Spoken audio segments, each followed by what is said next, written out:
Welcome back. And this video is about modular arithmetic. This is going to be short and sweet.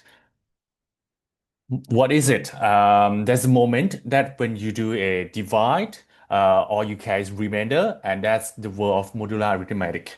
So when you divide, you care about what's remain, and you take that number.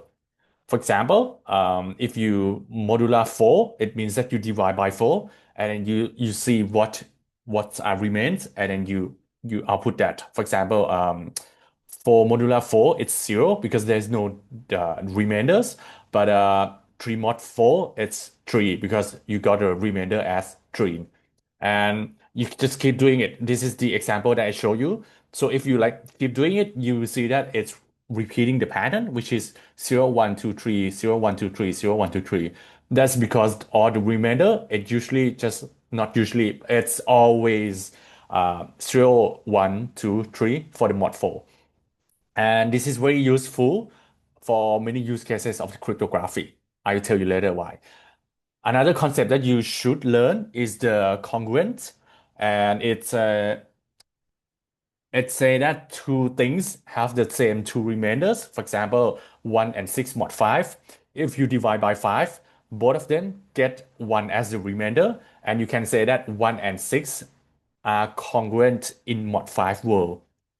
Also, same apply to the minus 3 and 2. If you divide by 5, it's going to have the same remainder. So you can say that minus 3 congruent to 2. And if you see on the as you cut it into the pizza pies, the integer, it's repeating the pattern, right? 0, 1, 2, 3, 4 for the mod 5. And then you can see that all the remainders, for example, 0, 5, 10, 15, 20, 25, it's going to have 0 remainder. So it's all congruent to each other. And you can see all the patterns here. That's it incremental by 5. That's how the usefulness of the modular arithmetic, which is that you can expect something that, okay, I kind of know what are the remainder here because you see the pattern of the pizza. If they sit on the same pizza pie, it means that it's congruent. Okay, and the superpower of modular, because it's put all the numbers that you like into the range we want. Because if we operate the modular arithmetic, it's going to be in the range that we want. If we mod 4, it's going to be 0, 1, 2, 3. If we mod 5 mod 11, it's going to be the range that we want.